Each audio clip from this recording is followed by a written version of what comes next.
Time now for Football Night in New York as we welcome in SNY NFL insider Ralph Vacchiano. And Ralph, afterwards, plenty of focus about Adam Gase taking over the play calling or not taking over the play calling. What was your takeaway from Adam Gase's explanation on that? Well, I assume he was telling the truth. It came about because they obviously had a huge surge in the second half.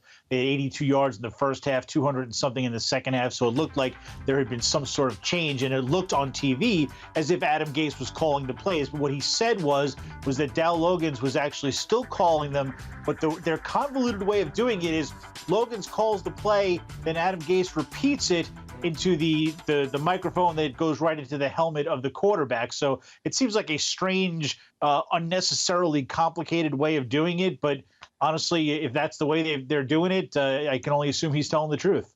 Strange and complicated when talking about the Jets. I can't believe you said that, Ralph. All right. Obviously, it's tough to find positives after falling to 0-10. But are the young players such as Denzel Mims starting to show some promise here down the stretch?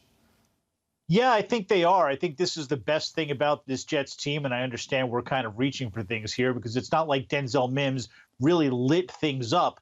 But if you look at the way he played, he had a couple of plays where he ran deep and caused some trouble, drew pass interference plays. He very easily could have drawn one on the last play of the game, probably should have drawn a pass interference call on the last play of the game. He's made some difficult catches, just proven to be generally a reliable receiver. And I think you're seeing some progress out of Michael Pirine as well. His touchdown run was really well done. He had to avoid a couple of tackles.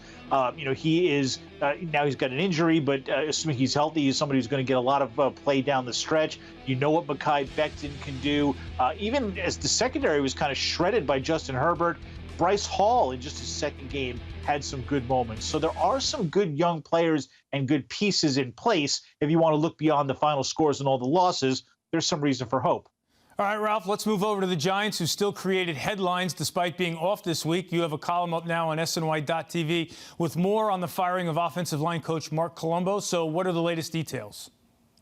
Yeah, over the last couple of days, we've learned a few more of the details behind this strange story. Colombo, of course, was abruptly fired earlier in the week. It turns out we knew that they had a heated conversation, the offensive line coach and Joe Judge, on Tuesday night. It turns out that Colombo wasn't fired actually until Wednesday morning when he showed up for work, and he actually had been told by security and the HR department that he was fired, didn't meet again with Judge, which just goes to show how heated that first conversation was because this was ordered by upper management. They said that they didn't want Judge and Colombo to meet in person. They were worried that this might actually boil over into something, if not physical, then certainly more verbal than it already was. So it was a pretty heated thing that occurred. It had really been brewing, though, for several weeks as Judge wanted to get more involved in the offensive line.